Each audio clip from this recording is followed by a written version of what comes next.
स्वरूप सुख स्वरूप आनंद रूप मैं आत्मा आत्मा निराकार की मैं पहचान बिंदु स्वरूप में आत्मा परम पिता की मैं संतान ज्योति स्वरूप में आत्मा शांत स्वरूप शक्ति स्वरूप प्रेम स्वरूप में आत्मा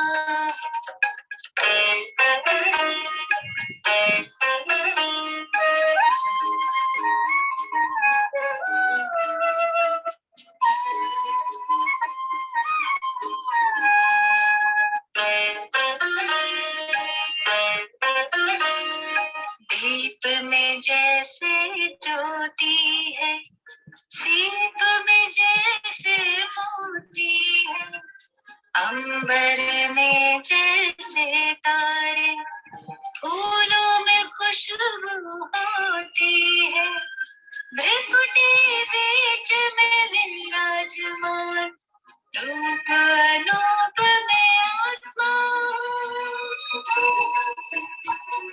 परम पिता की मैं संतान ज्योति स्वरूप में आत्मा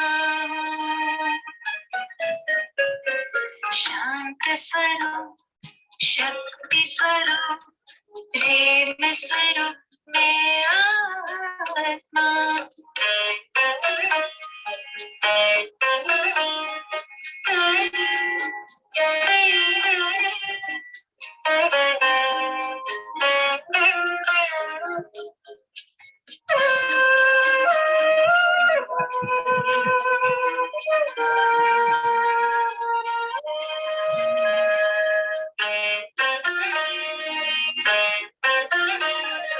देह नहीं मैं देही हूँ तन के ग्रह में गेही हूँ शिव की प्यारी तन से न्यारी आत्मा सभी की स्नेही हूँ दिव्य गुणों के मैं हूँ खान दिव्य स्वरूप में आत्मा परम पिता की मैं संतान ज्योति स्वरूप में आत्मा शांत स्वरूप शक्ति स्वरूप प्रेम स्वरूप में आत्मा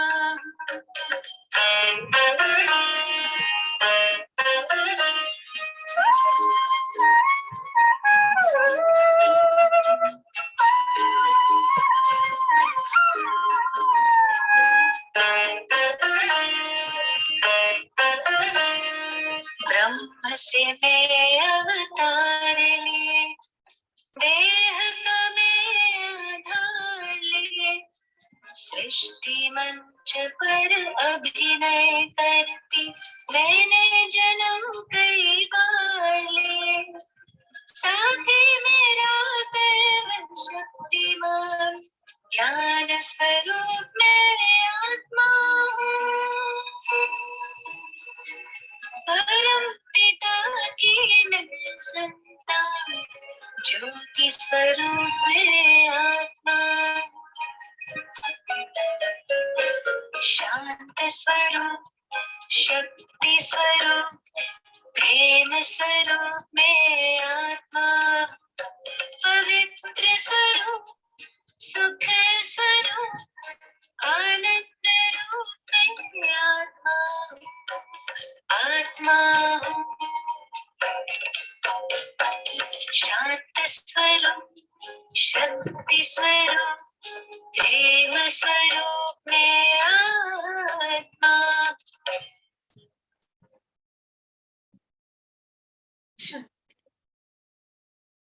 तो बाबा ने बताया कि हम क्या है। तो आज हम साकार मुरली में देखेंगे मीठे बाबा हमें क्या ज्ञानामृत आज देते हैं। आज है 28/5/21। प्रातः मुरली।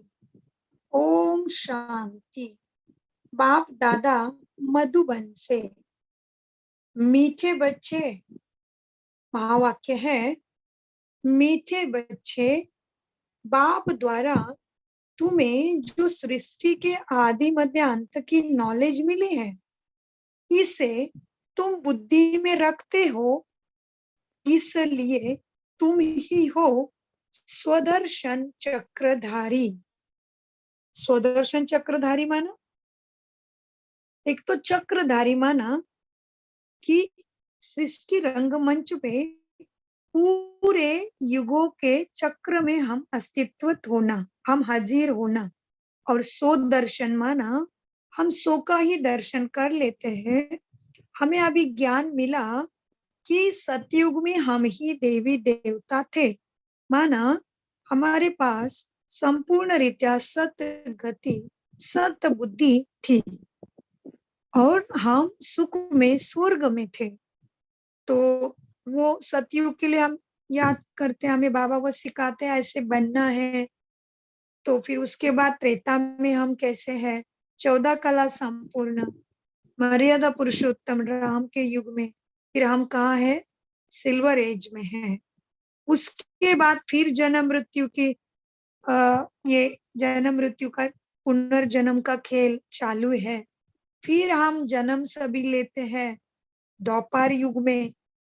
फिर द्वापर युग में क्या होता है, हम अपने पिता को याद करने, थोड़ा थोड़ा याद आता है कि मेरे से शक्तिशाली और कोई है और वो मेरा शक्ति दाता है, वो मेरा है। ये थोड़ा थोड़ा स्मृति में आ जाता है। माना द्वापर युग में हम थोड़े थोड़े देह के भान में और शरीर को समझने लगते हैं। त्रेता युग में और सतयुग में हम संपूर्ण आत्मा के भान में हैं, आत्मिक अभिमान में हैं।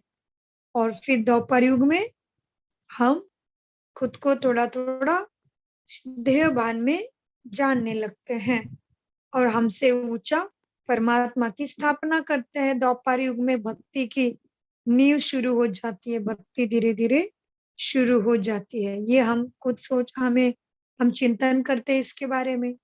फिर हम आ जाते हैं कलयुग में। ये जन्म मृत्यु पुनर्जन्म का खेल चालू है। तो फिर अभी कलयुग में सब हम आ गए। तो उसके बाद कलाहीन, धीरे धीरे सबके अंदर से अच्छे गुण कम होते होते फिर क्या हो गया, विकार आ गए। फिर विकार आने के बाद क्या हो गया, हम सभी दुखी हो गए। वातावरण, वायुमंडल, प्रकृति तमो प्रधान हो गई। हम सभी के वाइब्रेशन से हम सभी के अंदर मिलावट आ गई। चक्रधारी राजा थे एक समय में, लेकिन पुनर्जन्म खेलते गए, पुनर्जन्म लेते गए। तो कलयुग के अंत में कलाहीन। और पहले सतयुग में कैसे थे, संपूर्ण सर्व गुण संपन्न, संपूर्ण निर्विकारी, 16 कला संपन्न थे। इतने इतने हम शक्तिशाली बाबा जैसे। मतलब बाबा कैसे है, सुख का, शांति का और गुणों का, शक्ति का सागर। तो हम हैं मास्टर सागर।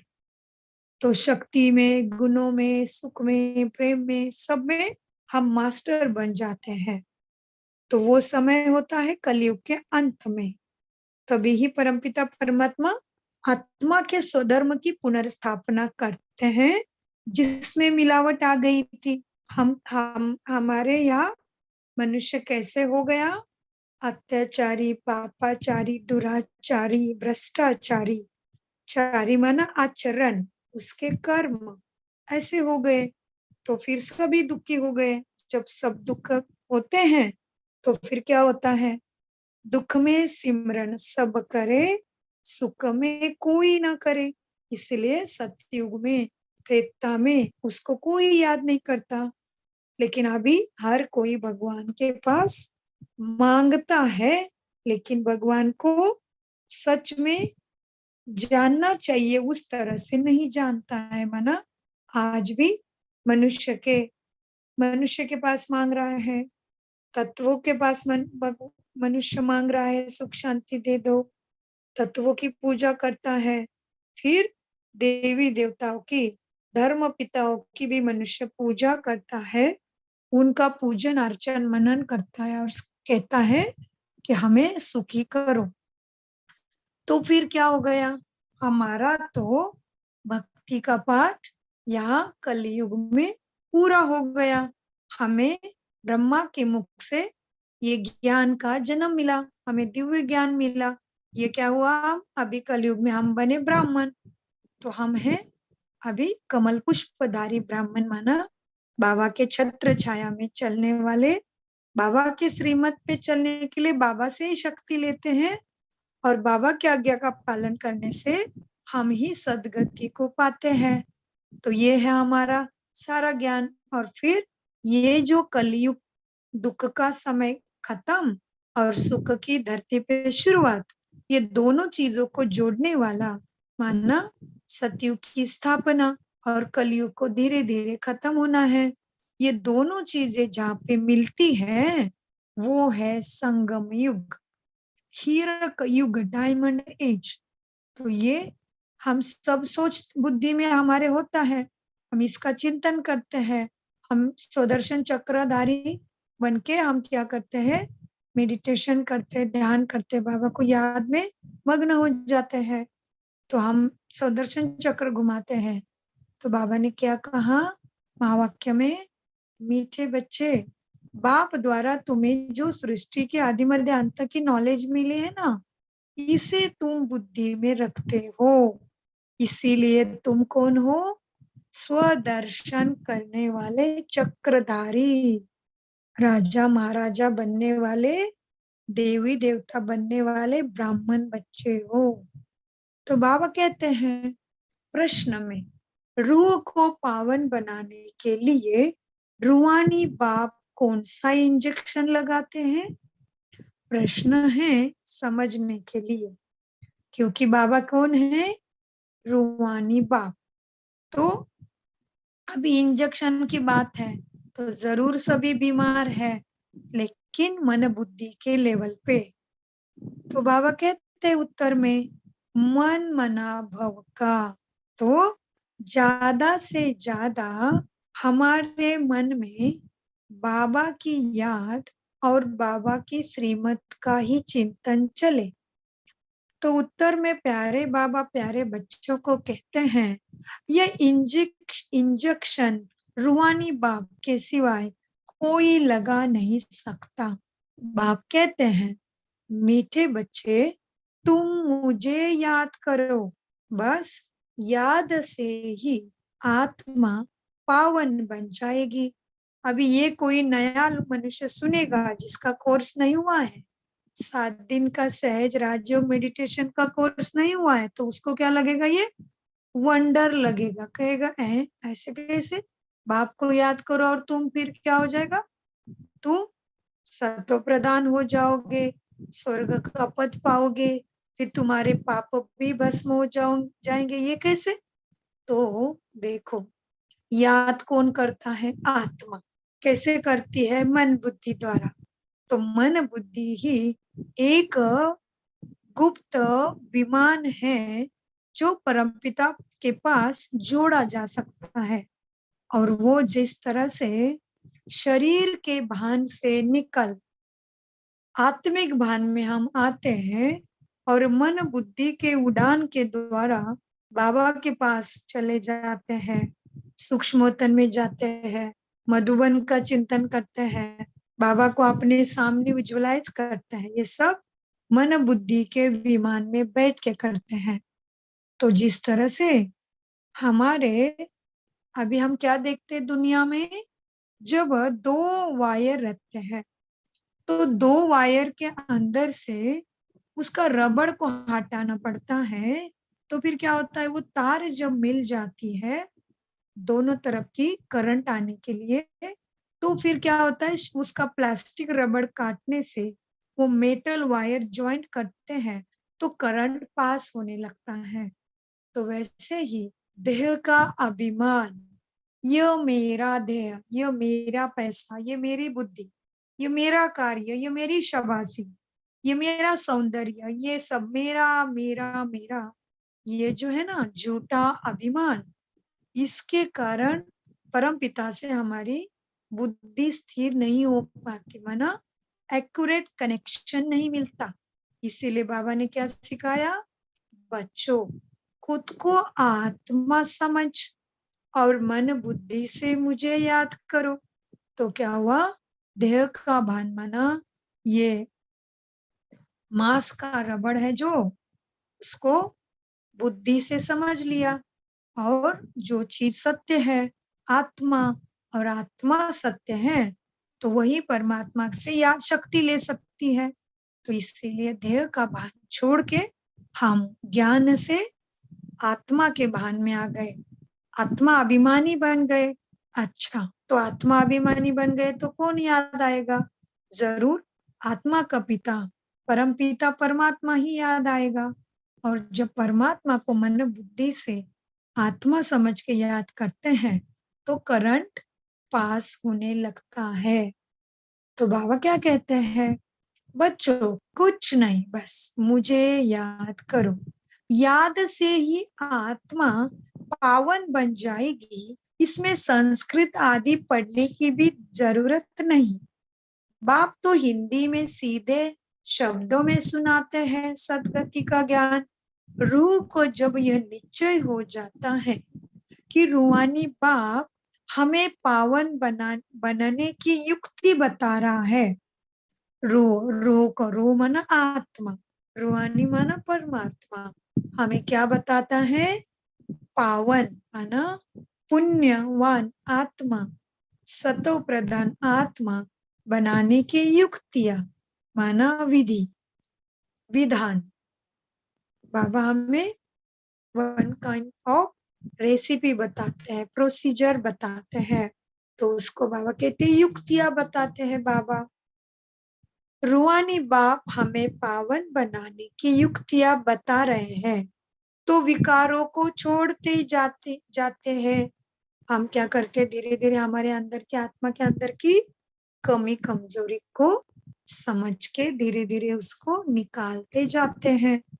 तमो प्रधान आत्मा हो गई है, माना शांत स्वरूप, शक्ति स्वरूप, प्रेम स्वरूप, आनंद स्वरूप आत्मा में क्या गया, लोभ मोह काम क्रोध ईर्ष्या द्वेष असत्य, बदले की भावना, हमेशा खुद के लिए नेगेटिव, दूसरा ही अच्छा दिखता है सब, खुद के अंदर खुद का सब खराब लग रहा है, मेरा तो जीवन भी खराब है, मुझे तो ऐसे लोग मिले हैं, मेरा तो ये मेरा ते वो, उसमें फंसे रहने से क्या हो जाता है, बाबा ने जो बताई हुई युक्ति है ना, वो हम लागू नहीं कर पाएंगे।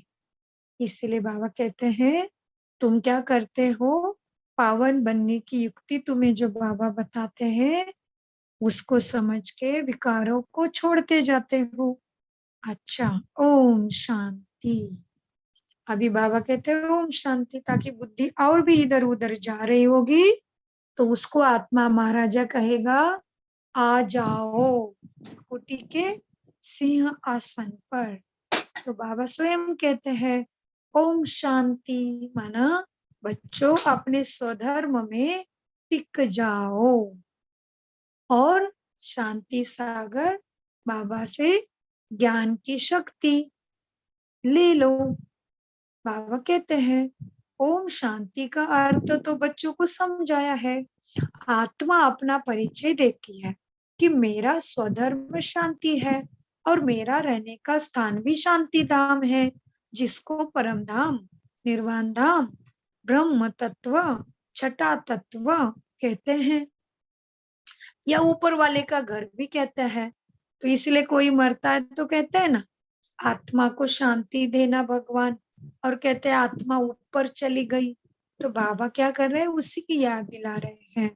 बाबा कहते हैं बच्चों ओम शांति का अर्थ तुम समझ गए हो कि मैं शांत स्वरूप आत्मा हूँ, शांति सागर की लाडली संतान, शांति धाम में रहने वाली हूँ। बाप भी कहते हैं बच्चों देह का अभिमान छोड़ आत्मा अभिमानी माना देही अभिमानी बनो, माना ही, मैं ही, देही मैं हूँ, मैं ही इस देह में हूँ। तो ये देह चल रहा है, इसकी स्मृति रहना, माना बाबा कहते देही अभिमानी बनो, बाप को याद करो, क्योंकि वह तुम्हें पतित से पावन बनाने आया है। लेकिन ये बातें तुम्हारे सिवाय कोई जान भी नहीं सके कि हम तो आत्मा है, हम आत्मा के कारण ये शरीर चलता है। यहाँ आए हैं तुम, कहाँ आए हैं? इस सृष्टि रंग मंच पे किस लिए आए? पाठ बजाने। अब ड्रामा पूरा होना है, माना जिस तरह से दिन के बाद रात है ना, रात के बाद दिन, तो ये तो हो गया छोटा साइकिल। लेकिन ये कौन सा साइकिल है? कल्प का साइकिल, युगो युगो का साइकिल है। ये है सतयुग से लेके कलयुग का साइकिल। तो बाबा कहते ड्रामा उसको। तो बाबा कहते हैं अभी ड्रामा पूरा होता है, तो क्या करना है? सभी आत्माओं को वापस अपने घर परम धाम जाना है। तो क्या करे? परम धाम जाना है तो वो तो जाएंगे ही ना, शरीर से निकले नहीं। बाबा कहते बच्चों, शरीर से निकल नहीं पाओगे, क्योंकि इसी शरीर को लेके बार बार जन्म पुनर्जन्म हुआ है तुम्हारा। तो तुमने क्या किया? ऐसे ही शरीर प्राप्त करके तुम द्वापर युग से विकारों में चले गए। कलयुग में भी तुमसे आता पाप कर्म हुए हैं, अकायदे कर्म हो गए हैं, तो उसका चुकतू करते नहीं, तब तक कोई ऊपर नहीं आ सकता, ना ही जा सकता। तो क्या करे? बाबा कहते बच्चों, तुम्हें अभी आत्माभिमानी बनना है। तो क्या हो जाता है? हमसे जो उल्टे या देहभान में आके विकारों के वश होके जो जो कर्म हो गए हैं वो चुकतू होते हैं। तो बाबा कहते दो प्रकार से होते हैं, कर्म भोग से, या तुम योग से, योग बल से चुकतू करो। निर्णय तुम्हारे हाथ में। ज्यादा याद करोगे बाबा को तो योग बल से पाप भस्म हो जाएंगे। तो कैसे भस्म हो जाएंगे? क्योंकि वो पाप कटेश्वर है, वो अमरनाथ है, वो महाकालेश्वर है। तो बच्चों का दुख, बच्चों की कमी बाप नहीं कम करेगा तो फिर कौन करेगा भला? तो इसीलिए बाबा कहते हैं बच्चों, अभी ये खेल पूरा होना है, और तो तुम्हें वापस जाना है, माना फिर से आत्मा की दुनिया में अपने जगह पे विश्राम करने। जिसको दुनिया कहती मुक्ति चाहिए, तो मुक्ति धाम जाने का टाइम हो गया है। तो फिर अभी जन्म मृत्यु का खेल थोड़ा रुकने वाला है। कैसे? क्योंकि देखो, अभी तो कलयुग में तो मनुष्य कभी भी मर रहा है ना, तो जन्म मृत्यु का खेल जोरों से चल रहा है। लेकिन अभी आने वाला जो समय है सतयुग, उसमें देवताएं क्या है? अमरपुरी के महाराजा महारानी हैं, जिसको स्वर्ग कहते हैं। स्वर्ग माना सो का राज्य ऐसा है जिसमें काल को भी एंट्री नहीं है, तो भगवान की भी याद या उसकी भी वहां पे प्रेजेंट नहीं है। तो वो सो का राज्य है। कैसा सो का राज्य है? कि जहाँ पे हमें देवी देवताओं को काल नहीं खाता, लेकिन देवी देवता पूर्ण आयु लेने के बाद अपना शरीर स्वयं ही छोड़ते हैं, त्याग देते हैं, प्रकृति को वापस देते हैं, और नए छोटे बच्चों के तन में प्रवेश करती है आत्मा। तो वहां पे तो मृत्यु नहीं है, मतलब काल तो नहीं है। यहाँ पे तो सबके पीछे काल है, पता ही नहीं है कौन किसका नंबर कब लगने वाला है जानने के लिए। तो इसीलिए बाबा कहते हैं बच्चों, अभी वापस जाना है, तो तुम्हें मुझे याद करना ही है। इसीलिए कहते हैं बच्चों, तुम याद करोगे ना तो तुम्हारे विकर्म विनाश होंगे। विकर्म विनाश माना विकारों के वश में रह के जो कर्म मनसा वाचा कर्म न तन मन धन के द्वारा हो गए, वह सब ही बाबा के साथ योग लगा के खत्म होंगे। माना आत्मा में गुणों की चार्जिंग होगी, शक्तियां आ जाएगी, आत्मा की लाइट संपूर्ण लाइट प्राप्त होगी और आत्मा सत्व प्रधान बनेगी। माना विकर्मों का विनाश होगा। लेकिन इसके लिए क्या है? याद। याद माना स्मृति, माना अटेंशन। हर कर्म करते टाइम अटेंशन कि मैं मनुष्य शरीर में आत्मा हूँ, तो मैं कैसे बोलना चाहिए, मुझे कैसे सोचना चाहिए, मेरा खान पान कैसे चाहिए, मेरा जीवन शैली कैसा चाहिए, मैं क्या देख सकती हूँ, मैं क्या सुन सकती हूँ, मेरे कर्म कैसे चाहिए, ये सब विधि हैं। मैं कितना देर तक सो सकती हूँ, मैं कितना देर तक जग सकती हूँ, मुझे बाबा कब शक्ति देता है, ये सब समझना। माना देह अभिमान को छोड़ आत्माभिमानी बन के बाबा के याद में रहना। उसको कहते बाबा मन मना भाव। ये तो तुम्हारा मंत्र है अभी पार होने के लिए और सतयुग में उच्च पद पाने के लिए। तो प्यारे बाबा प्यारे बच्चों को कहते हैं, बच्चों अभी तुम मुझे याद करने से विकर्म विनाश होता है। इसको ही संस्कृत में कहते हैं मन मना भव। ज्यादा से ज्यादा मेरे में, मेरे श्रीमत में मन लगाओ, माना मेरी शिक्षा को प्रैक्टिकल में लाओ। बाप ने बाबा कहते हैं बच्चों को, बाप ने कोई संस्कृत में नहीं कहा है, बाप तो शुद्ध हिंदी में समझाते हैं।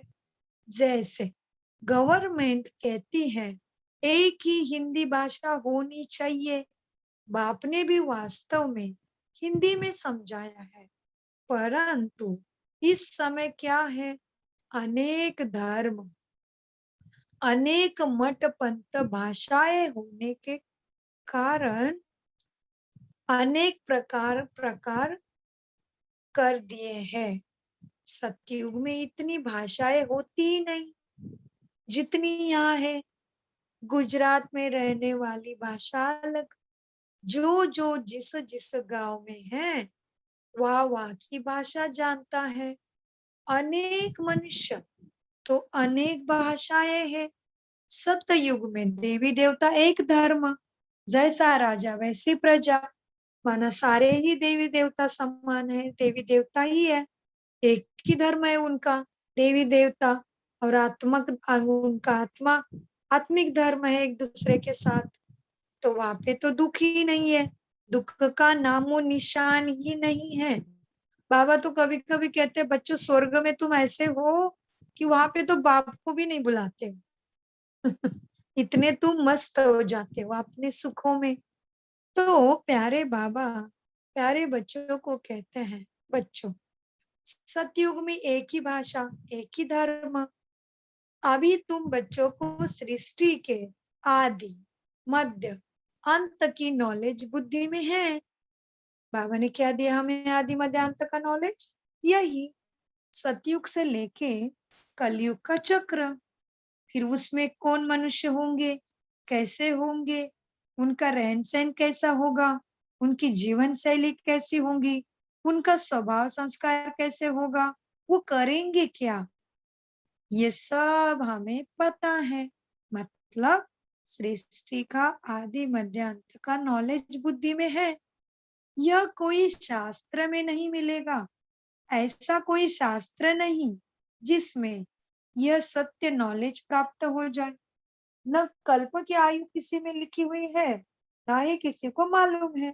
सृष्टि तो एक ही होती है, ऐसे नहीं आकाश में कोई सृष्टि है और धरती के नीचे कोई सृष्टि है, नहीं। सृष्टि का चक्र फिरता रहता है इसी भूमंडल पे। नई से पुरानी, पुरानी से नई तो होती है। जब पुरानी है तो इसको कलयुग द्वापर कहते हैं। और जब नहीं है तो इसी सृष्टि को सतयुग और त्रेता कहते हैं। इसको ही कहा जाता है स्वदर्शन चक्र। जिसको इस चक्र का नॉलेज है उसको कहेंगे स्वदर्शन चक्रधारी। आत्मा को ज्ञान रहता है ना कि ये सृष्टि कैसा फिरता है, वह फिर कृष्ण को और विष्णु को स्वदर्शन चक्र हाथ में दिखाते हैं। अब बाप तुम्हें सबका राज समझाते हैं कि क्या है सीक्रेट, ऐसे देवी देवताओं को चार हाथ, हाथों में शस्त्र क्यों दिए, ये सारा सीक्रेट बाबा तुम्हें समझाते हैं। अगर ये मुरली कोई बिना कोर्स करके सुन रहा है तो कृपया आप 7 दिन का राजयोग मेडिटेशन जरूर करिए। ये निशुल्क रहता है। हर ब्रह्मा कुमारी सेंटर में आपको ये फ्री में प्राप्त हो जाएगा। तो हम बार बार क्यों बता रहे, क्योंकि ये चीज इम्पोर्टेंट है। जो चीज जरूरी है वो रिपीट की जाती है ना। तो इसीलिए बाबा कहते हैं कृष्ण को विष्णु को सुदर्शन चक्र देते हैं। अब बाप समझाते हैं। क्या समझाते हैं? उनको तो नॉलेज ही नहीं है। वो तो है सतो प्रधान देवी देवता। वो तो अपना प्रारब्ध भोगते हैं धरती पे आके, कृष्ण और विष्णु। उनको तो कुछ नॉलेज नहीं है। सृष्टि के आदि मध्य अंत की नॉलेज तो बाप ही देते हैं। यह सुदर्शन चक्र बाकी कोई हिंसा की बात नहीं है, जिससे गला कट जाए, ऐसा कुछ नहीं है। ये सब झूठ लिख दिया है। देवताएं बनने वाली आत्माओं को कभी लड़ना नहीं पड़ता, किसी का गला नहीं काटना पड़ता। गला तो काटना है अपनी अज्ञानता का, गला तो काटना है पापाचार का, दुष्टाचार का, अत्याचारी मनोवृत्ति का। गला तो काटना है काम क्रोध ईर्ष्या द्वेष जलसी हेट्रेड बदले की भावना आलस्य का। तो ये तो तुम्हारी गुप्त लड़ाई है। कोई सुदर्शन चक्र की गला काटने की बात नहीं है। ये तो झूठ लिख दिया। ये नॉलेज भी तुम्हें बाप के सिवाय कोई मनुष्य मात्र दे नहीं सके। मनुष्य को कभी भी भगवान नहीं कहते, जबकि ब्रह्मा विष्णु शंकर को भी देवता कहा जाता है। लेकिन प्यार से फिर तुम कहते हो भगवान विष्णु, भगवान राम, भगवान कृष्ण। लेकिन ये जब कहते हैं भगवान राम, किसी भी भगवान का नाम आगे जोड़ दिया, जैसे कि भगवान हनुमान, भगवान गणेश, ऐसे सबके आगे भगवान भगवान जोड़ते हैं। तो बाबा कहते हैं देखो, जब तुमने भगवान कह के देवी देवताओं का नाम लिया, तभी क्या हुआ? तुम्हारे मन पटल पे देवी देवताओं का चित्र फोटो खड़ा हो गया ना। लेकिन केवल भगवान बोल के देखो, किसका फोटो पिक्चर मन पे तैयार होता है? कुछ भी नहीं होगा, क्योंकि वो तो निरंतर ज्योति है, दिव्य बिंदु ज्योति है, प्रकाश है, लाइट है। तो कैसे मूर्ति पटल पे दिखेगी? मन के नहीं दिख सकती। इसीलिए बाबा कहते समझने की बात है। क्या समझना है? मनुष्य को कभी भी भगवान नहीं कह सकते। हाँ, वो भगवान भगवती बनते हैं मेरे से ज्ञान लेके। माना महादेव में हूँ तो वो देवी देवता बनते हैं। ये सब समझने की बातें हैं। तो प्यारे बाबा प्यारे बच्चों को कहते हैं, जो बाप की महिमा है ना, वो देवताओं की महिमा तो है नहीं। बाप की महिमा तो है पापकटेश्वर, सत्यम शिवम सुंदरम, भोलेनाथ, भोला भंडारी, बबुलनाथ, गोपेश्वरम, रामेश्वरम। ये तो देवताओं की महिमा नहीं है। किसी कृष्ण को कहा है क्या कभी किसी ने? बबुलनाथ पापकटेश्वर कहा है कि नहीं? देवी देवताओं का क्या गायन है? देवी देवताओं का गायन है श्याम सुंदर, और जो हमने पहले भी बताया था 16 कला संपन्न, संपूर्ण, निर्विकारी, मर्यादा पुरुषोत्तम, अहिंसा परमो धर्म, ऐसे देवी देवता आ रहे हैं। तो देवी देवताओं की महिमा अलग है और मेरी बाप की महिमा अलग है। बाप तो क्या करते हैं आके? तुम्हें राजयोग सिखाते हैं और सिखा रहे हैं। राजयोग माना प्रथम तो मन बुद्धि का राजा बनने की बाबा पहले ताकत भरते हैं अंदर में, मन बुद्धि में, और हम पहले मन का राजा बनते हैं और फिर बनते हैं अपने कर्म इंद्रियों का राजा। अपने मन बुद्धि का राजा बनने के बाद हम फिर सतयुग में जाके राजा महाराजा, माना बाबा उसको कहते हैं सुख शांति की दुनिया में, माना स्वर्ग में विश्व के मालिक बनते हो। तो बाबा सिखाते राज योग, योग माना बुद्धि को जोड़ना, कहाँ, राजाई के साथ। तो बाबा कहते हैं ऐसे नहीं कहेंगे बच्चों को भी, कि बच्चों की महिमा भी वही और बाप की भी वही, नहीं।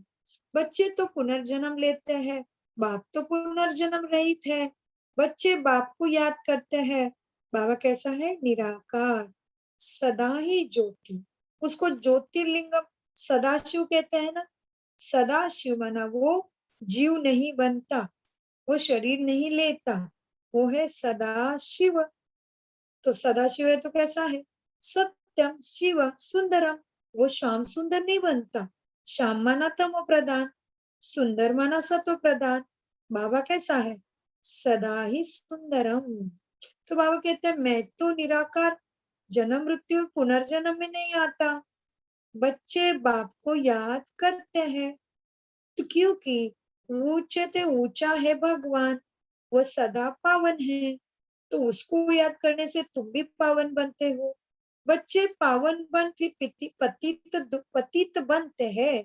ये पुनर्जन्म का खेल ही ऐसा है। बाप तो है ही पावन सदा, इसीलिए बाप का वर्षा भी तुम्हें जरूर लेना चाहिए। बच्चों को तो, एक को तो मुक्ति चाहिए, दूसरा जीवन मुक्ति चाहिए। शांति धाम को मुक्ति, सुख धाम को जीवन मुक्ति का कहता है। सुख धाम क्या है, सत्ययुग, हेवन, पैराडाइस, विष्णुपुरी, रामपुरी, कृष्ण की दुनिया, वैकुंठपुरी जो है, हेवन, पैराडाइस, जन्नत, जन्नत बहिष्ठ, ये क्या है, सुख धाम ना सतयुग के गायन है। बाबा कहते हैं सुख धाम को जीवन मुक्ति कहा जाता है। मुक्ति तो सबको मिलती है, जीवन मुक्ति तो जो पढ़ेंगे और बाप को याद करने का पुरुषार्थ करेगा उनको ही मिलेगा। भारत में बरोबर जीवन मुक्ति थी, मतलब जब सभी सतयुग में थे वो कैसे थे, जीवन बंध में नहीं थे, जीवन मुक्त थे। एवं शरीर में काल का भी बंधन नहीं था। अभी अभी तो पता ही नहीं है हमें काल कब लेके जाएगा। बहुत बंधन है, विकारों का बंधन, पुराने संस्कारों का बंधन, रिश्तों का बंधन और शरीर का बंधन, चाहिए चाहिए का बंधन, सारे बंधन में आत्मा फंसी है। फिर मनुष्य कहता है बड़ा माया जाल है। अभी जाल ही है तो जाल से बाहर निकालने का काम भी कौन करेगा, हमें ही करना पड़ेगा ना बाप के सामने। तो ये सारी बातें बस ये समझने की है। इसलिए बाबा कहता है बच्चों क्या है, अभी जीवन मुक्ति तो जो यहाँ अच्छे पढ़ेंगे उनको ही मिलेगी, माना वही सतयुग में जन्म लेंगे। भारत में बरोबर क्या थी, जीवन मुक्ति थी जब सतयुग था। बाकी तो सब कहा जाएंगे आत्माएं, बाकी सब आत्मा की दुनिया में, माना मुक्ति धाम में। कहाँ है मुक्ति धाम, आकाश से पार, जहाँ है परमपिता परमात्मा शिव बाबा, वहाँ ही है हम आत्माओं का रहने का स्थान। तो इसका गायन जो है ना वो भगवत गीता के 15वें अध्याय में आता है। जो भगवत गीता में 15वां अध्याय है, ऊर्ध्व मूल मद शाखम अश्वत्थम प्राहुरव्ययम छंदांसी यस्य पर्णानि यस्सं वेदस वेदविथः। तो इसका अर्थ बताती कि मनुष्य सृष्टि का झाड़ उल्टा है और इसके ब्रांचेस एंड ऑल नीचे की तरफ है और बीज ऊपर है। माना बीज माना परमपिता परमात्मा, हम सब आत्माओं का पिता बीज। जैसे कि देखो आम की गुठली है तो वो आम का बीज हो गया, उसमें ही आम का झाड़ छुपा होता है ना। उसी तरह से बाबा के पास ही सारा सत्य ज्ञान है जो हमें वो देते हैं। इसलिए बाबा कहते हैं बाकी सब आत्माएं इतनी हैं, वो देवी देवता जब धरती पे राज्य करेंगे तभी सभी उधर नहीं होते हैं, तो बाकी के कहाँ जाएंगे? मुक्ति धाम में, माना आत्मिक अवस्था, केवल चमचमता बिंदी। तो बाबा कहते हैं सतयुग में सिर्फ भारत एक ही खंड था, लक्ष्मी नारायण का राज्य था। बाबा ने समझाया है लक्ष्मी नारायण के मंदिर सबसे जास्ती बनाते हैं। देखो बिरला आदि जो मंदिर बनाते हैं ना, यह भी वो नहीं जानते कि लक्ष्मी नारायण को ऐसे बादशाह किसने बनाया और कितना समय कहाँ से मिला उनका ऐसे बादशाही, और कितना समय राज्य किया। अच्छा राज्य किया तो फिर कहाँ चले गए? कुछ भी नहीं जानते, मंदिर बनाते रहते हैं। तो जैसे गुड़ियों की पूजा हुई ना, इसको कहा जाता है भक्ति। गुड़ियों की पूजा माना मूर्तियों में विश्वास, अपने विचारों से संकल्प से डाल रहे हैं, उसमें कुछ है ही नहीं से। उसी तरह से जिस तरह से छोटे बच्चे गुड़िया के साथ खेलते हैं तो गुड़िया थोड़ी कुछ करते हैं, वही कहता है अभी मेरी गुड़िया खाना खाएगी, सो जाएगी, गुड़िया खेलेगी, गुड़िया नहा रही है। तो इसलिए बाबा ने आज क्या किया है, गुड़ियों का खेल कहाँ है, पूजा को। तो प्यारे बाबा कहते हैं बच्चों क्या है, कुछ भी नहीं जानते हैं कि लक्ष्मी नारायण कहाँ चले गए। तो जैसे गुड़िया की पूजा हुई ना, इसको कहा जाता है भक्ति। आपे ही पूज्य और फिर आपे ही पुजारी बनते हैं। पूज्य और पुजारी में बहुत फर्क है ना। पूज्य क्या करेगा, उसकी सब पूजा करेंगे, और पुजारी बना तो वही सबके पैर पकड़ेगा।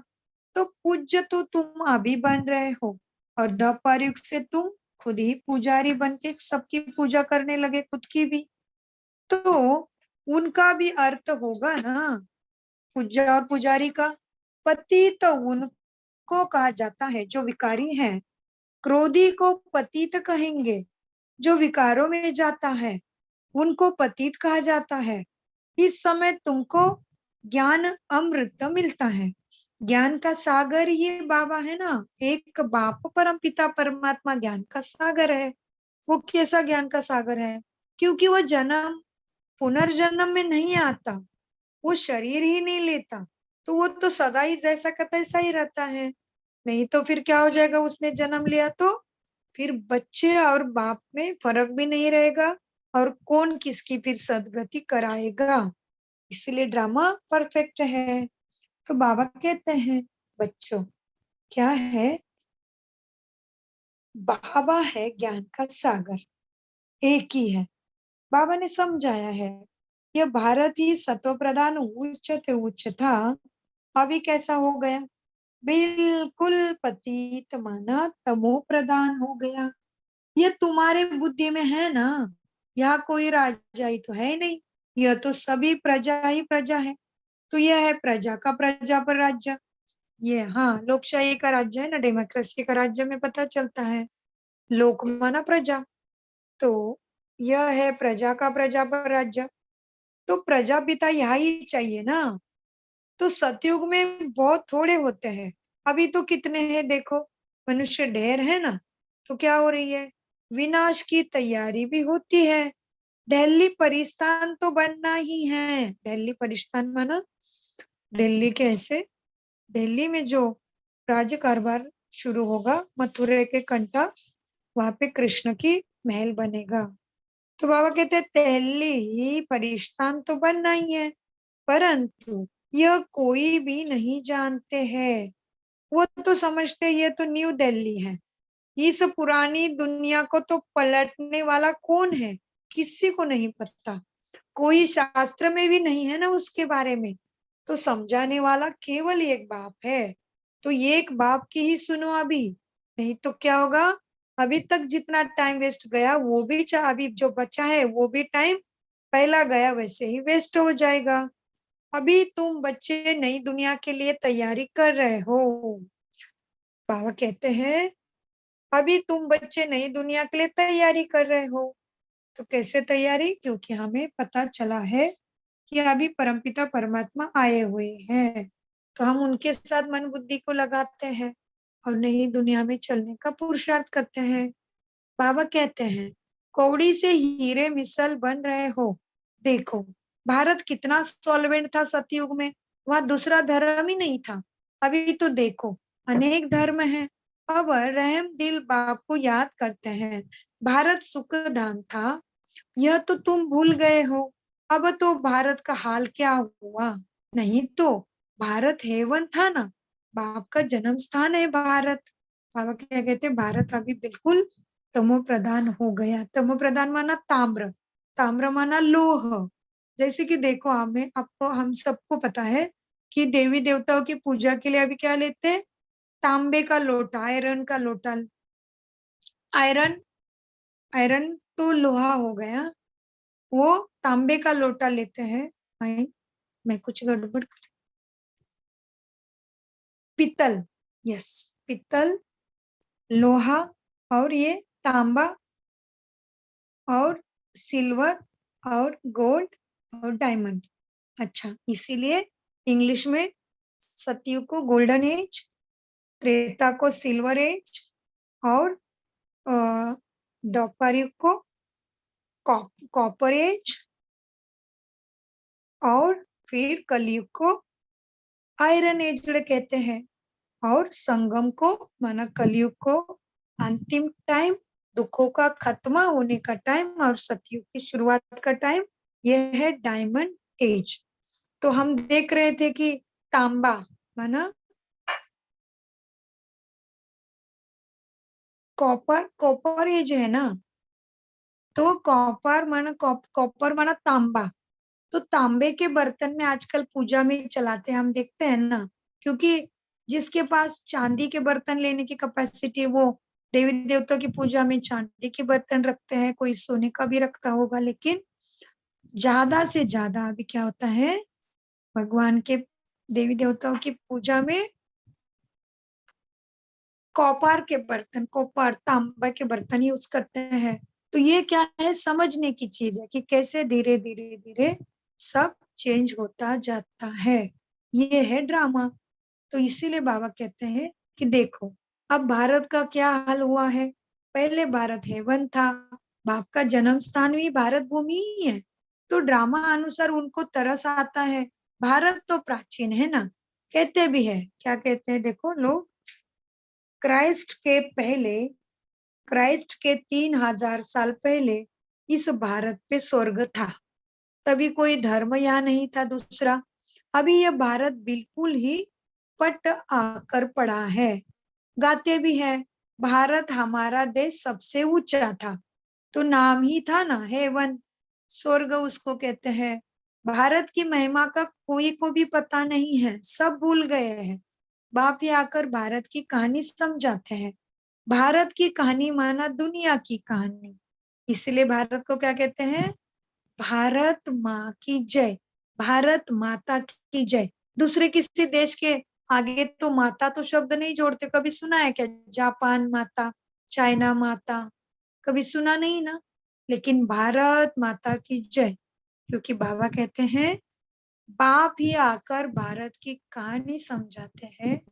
भारत की कहानी माना दुनिया की, इसको सत्यनारायण की कहानी कहा जाता है। बाप भी बैठ समझाते हैं। पूरे 5000 वर्ष पहले भारत में ही क्या था, इसी लक्ष्मी नारायण का राज्य था, जिनको आप अभी मूर्तियों में, फोटो में पूजते हो। जिनों के चित्र भी हैं, परंतु उनको ये राज्य कैसे मिला? सतयुग के आगे क्या था, संगम आगे क्या है, कलयुग, संगम के आगे क्या था, कलयुग। बाबा, बाबा जन्म मृत्यु पुनर्जन्म में आता ही नहीं, तो उसको पीछे का पता नहीं। ये पीछे शब्द बोलते हैं ना, वो पीछे, मेरे आगे और मेरे पीछे, वो तो मनुष्य ही बोलता है केवल। क्योंकि बाबा तो लाइट है, ज्योति है, तो ज्योति को पीछे होता ही नहीं है कभी।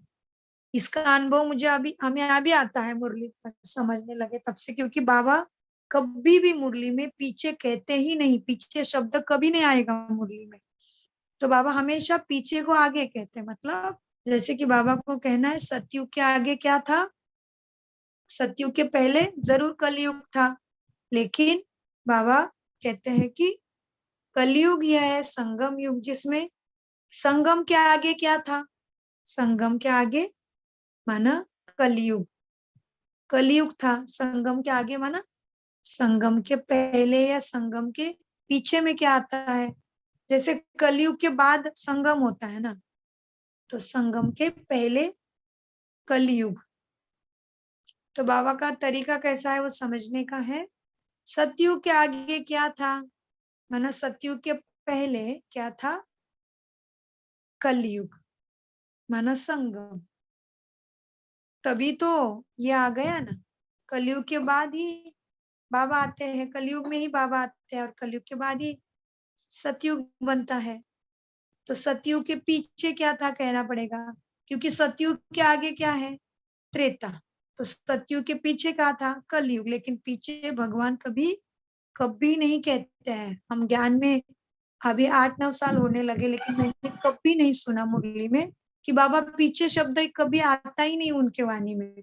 तो बहुत सारी बातें ऐसी है जिससे हर सेकंड पता चलता है कि ये मनुष्य की वाणी है ही नहीं, ये सच में सत्य परमपिता परमात्मा के महावाक्य है। तो बाबा कहते हैं बच्चों, सतयुग के आगे क्या था, संगम के आगे क्या था, कलयुग। यह है संगम युग, जिसमें बाप को आना पड़ता है, क्योंकि जब पुरानी दुनिया को नया बनाना है तो मुझे आना पड़ता है पति दुनिया को पावन बनाने। मेरे लिए यह कहा दिया है कि भगवान तो सर्वव्यापी है, वो तो युगे युगे आता है। तो मनुष्य कितने कंफ्यूज हो गए हैं, ये तो मूंझ गए हैं गलत बातों में। संगम युग के सिर्फ तुम जानते हो, संगम युग को तुम जानते हो। संगम माना आत्मा परमात्मा का जहाँ मिलन होता है। कलयुग का दुखों का अंत और सतयुग की जहाँ शुरुआत होती है, वो समय माना संगम। हम कहते हैं ना नदियों का त्रिवेणी संगम हो रहा है, क्योंकि हम कहते हैं कि उधर 3 नदी एक साथ मिल गई तो कहते हैं त्रिवेणी संगम हो गया। वैसे ही यह है संगम युग, ये तुम जानते हो। तुम कौन हो, बोर्ड पर लिखा हुआ है ना, तुम है प्रजापिता ब्रह्मा कुमार कुमारी। ब्रह्मा का बाप कौन है फिर, शिव। उच्च तो उच्च, पीछे क्या है, ब्रह्मा। फिर ब्रह्मा द्वारा रचना होती है। प्रजापिता तो जरूर ब्रह्मा को ही कहा जाता है। अभी ब्रह्मा बाबा क्या है, स्वयं शरीर में है, तो उनके लिए तो आगे पीछे चलता है। बाबा कहते हैं प्रजापिता तो जरूर ब्रह्मा को ही कहा जाता है, शिव को प्रजापिता नहीं कहेंगे। शिव सभी आत्माओं का निराकार बाप है। फिर यहाँ आकर प्रजापिता ब्रह्मा द्वारा तुम सबको अडॉप्ट करते हैं। बाप समझाते हैं मैंने ब्रह्मा के तन में प्रवेश किया है, उन द्वारा तुम मुख वंशावली ब्राह्मण बने हो। ब्रह्मा के मुख से ज्ञान तुमने सुना, जो तुम्हारी दिव्य ज्योति जगने लगी, तो तुम हो ब्राह्मण। अभी तुम ब्राह्मणों के तुम ब्रह्मा के बच्चे भी बने हो। ब्रह्मा किसका बच्चा हुआ फिर, तो ब्रह्मा किसका बच्चा हुआ, कैसे कमाल का प्रश्न पूछा है ना बाबा ने। तो ब्रह्मा के बाप का नाम क्या है, वह है शिव निराकार बाप। वह आकर ही इस ब्रह्मा के शरीर में प्रवेश करते हैं। तो ये ब्रह्मा का बाप कौन हुआ, परमपिता परमात्मा। फिर बाबा कहते हैं हमारा यह बन जाता है, सन्यास धारण करते हैं।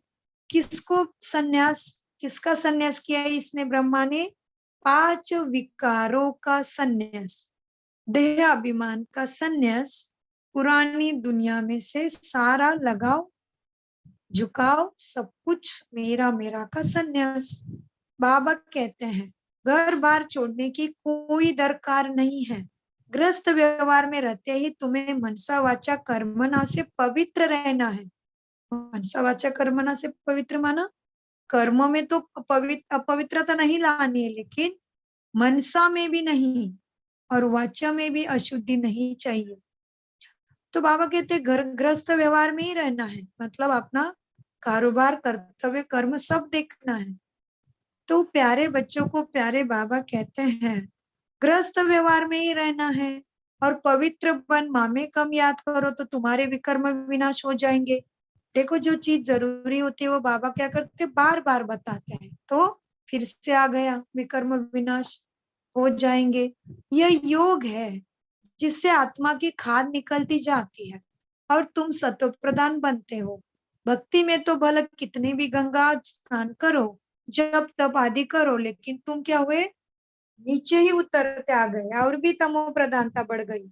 सत्व प्रधान थे, अब संपूर्ण तमो प्रधान हो गए, फिर सत्व प्रधान कैसे बनेंगे? तो सिवाय बाप के कोई रास्ता बता ना सके। बाप तो बिल्कुल ही सहज रीति बताते हैं। कितना आसान कर दिया बाबा ने, माँ में कम याद करो।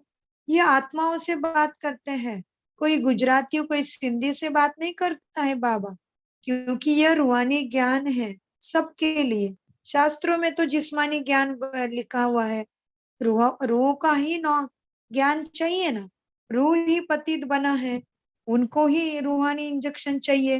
बाबा क्या कहते हैं, आत्मा को ही रूहानी इंजेक्शन चाहिए। मतलब बाबा क्या है, बाबा क्या है, देखिए ध्यान से सुनिए अभी। बाप को कहा जाता है रूहानी अविनाशी सर्जन। सर्जन माना ऑपरेशन करके सब कुछ ठीक करने वाला। तो इसीलिए अगर किसी के शब्द पसंद नहीं आए, किसी का व्यवहार पसंद नहीं आया, तो बाबा को बोलो, बाबा आप अविनाशी सर्जन हो, उसके विचारों का सर्जन करके उसको ठीक करो। इस तरह से बाबा से चिंतन कर सकते हैं। बाबा कहते हैं मैं खुद ही आके अपना परिचय देता हूँ, तुम्हारा रूहानी सर्जन मैं शिव बाबा हूँ। तुम्हारी आत्मा पतित होने के कारण शरीर भी रोगी हो गया। इस समय भारतवासी तथा सारी दुनिया नरकवासी है, फिर स्वर्गवासी कैसे बन सकती है? सो बाप समझाते हैं, बाप कहते हैं मैं ही आकर सब बच्चों को स्वर्गवासी बनाता हूँ। तुम भी समझते हो, क्या समझते हैं हम? बरोबर, हम नरकवासी थे। कलयुग को नरक कहा जाता है, अब नरक का भी अंत है।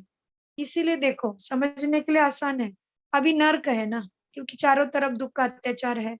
और यहाँ पे कोई मनुष्य अच्छा भला मनुष्य मरता है तो कहते हैं कि भला था, स्वर्ग में चला गया। इसका मतलब भला कार्य किया उसने, और कहाँ पे था भला, नरक में होगा ना, इसलिए कहते हैं कि भला था स्वर्ग में चला गया। इसका मतलब अभी नरक में ही है सभी।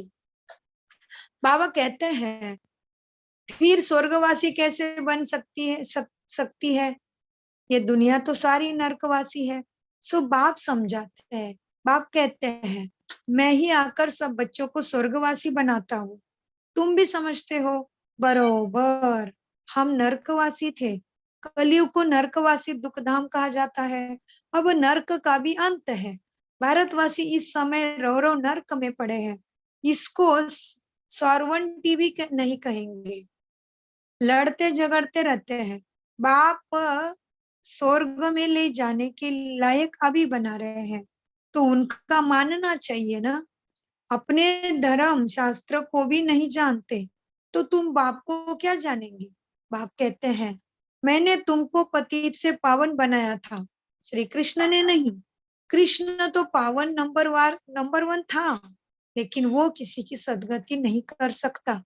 कृष्ण का गायन कौन सा आ सकता है, next to God, but God नहीं, वो है लॉर्ड कृष्णा और बाबा है गॉड। तो बाबा कहते हैं उनको कहते भी है श्याम सुंदर, तो वो कैसे तुम्हारी सदगति कर सकता है जो खुद ही श्याम हो बैठा है और अभी सुंदर बन रहा है? तो समझने की बात है। बाबा कहते हैं कृष्ण की आत्मा पुनर्जन्म लेते लेते देखो अभी श्याम माना सत्व प्रधान बन गई है, काम चिता पर बैठ काले बन पड़े हैं। जगत अम्बा को काली क्यों दिखाते हैं, यह भी कोई नहीं जानते। जैसे कृष्ण को काला दिखाया, तो वैसे ही जगत अम्बा को भी काला दिखाते हैं। अब तुम काले हो फिर बहुत सुंदर भी बनते हो। काले माना विकार, अंदर कमजोरियां है, सत्व प्रधान के बदले तमो प्रधान संस्कार है तो काले है। बाबा कहते तुम सुंदर भी बनते हो, तुम समझा सकते हो। भारत बहुत सुंदर था। सुंदरता देखनी हो तो अजमेर के सोने द्वारका में देखो। स्वर्ग में सोने के हीरे जवाहरात के महल थे। अभी तो क्या है, पत्थर बित्तर के महल है, घर पत्थर बित्तर के है। जब सत्व प्रधान है ना, तभी बच्चे जानते हैं कि शिव बाबा ब्रह्मा दादा दोनों इकट्ठे हैं। इसीलिए कहते हैं बाप दादा। वर्षा शिव बाबा से मिलता है। अगर दादे से कहेंगे तो बाकी शिव के पास क्या है फिर। वर्षा शिव बाबा से मिलता है। ब्रह्मा द्वारा विष्णुपुरी की स्थापना। अभी तो रावण राज्य है, सिवाय तुम्हारे सब नरकवासी है। तुम अभी संगम पर हो, अभी पतित से पावन बन रहे हो, फिर विश्व के मालिक बन जाएंगे। यह कोई मनुष्य नहीं जानते हैं, नहीं पढ़ते हैं। तुमको मुरली कौन सुनाते हैं? शिव बाबा परम धाम से आते हैं। पुरानी दुनिया पुराने शरीर में तुम्हारे लिए आते हैं। कोई को निश्चय हो जाए तो फिर बाप से मिलने के सिवाय रह नहीं सकते। कहे पहले बेहद के बाप को तो मिले, ठहर नहीं सकेंगे। कहेंगे बेहद का बाप जो स्वर्ग का मालिक बनाते हैं, उनको उनके पास हमको फौरन ले चलो। देखे तो सही कि शिव बाबा का रथ कौन सा है। वो लोग भी घोड़े को श्रृंगारते हैं ना, दुनिया वाले देवी देवता के गांव ये करते हैं, पूजा करते हैं, कुछ कुछ करते हैं, उनको सब श्रृंगारते रथ में बिठाते हैं। तो बाबा कहते देखो, बेहद का बाप स्वर्ग का मालिक बनाते हैं, उनके शिव बाबा का रथ कौन सा होगा फिर। वो लोग फिर घोड़े को श्रृंगारते हैं, पटाखा निशानी रखते हैं। वह रथ था मोहम्मद का, जिसने धर्म स्थापन किया।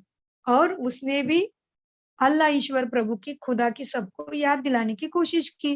भारतवासी फिर बैल को तिलक दे मंदिर में रखते हैं, समझते हैं इस पर शिव की सवारी हुई। अब बैल पर तो न शिव की न शंकर की सवारी है, कुछ भी नहीं समझते हैं। शिव निराकार है तो वह कैसे साकारी, कैसे सवारी करेगा। टांगे चाहिए जो बैल पर बैठ सके।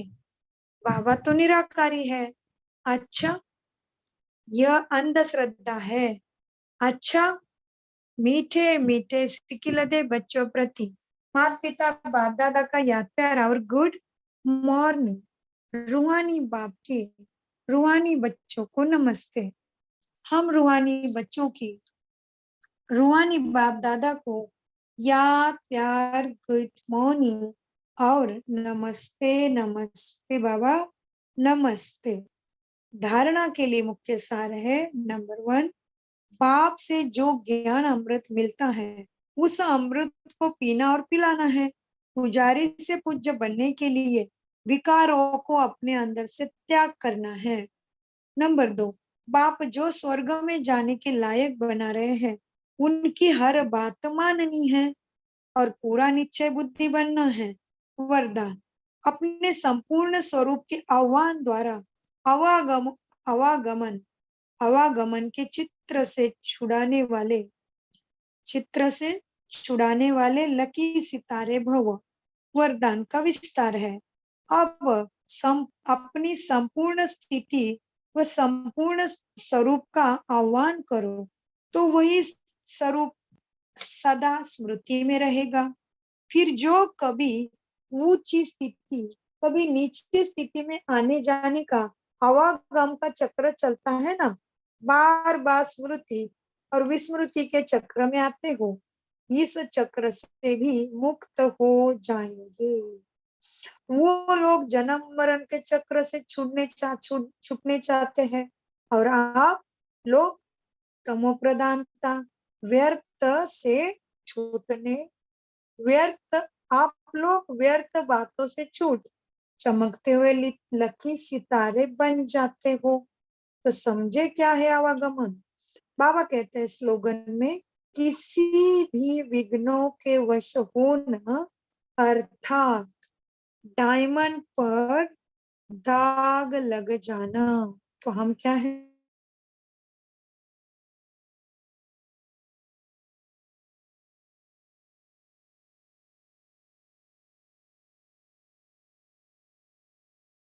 है और हमारा परम पितरफुल और बाबा का गायन जितना करें उतना कम है।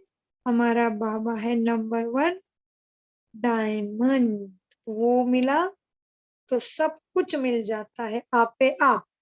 इसीलिए प्यारे मीठे बाप दादा को अनगिनत पदम गुना शुक्रिया शुक्रिया शुक्रिया। ओम शांति शांति शांति। धन्यवाद।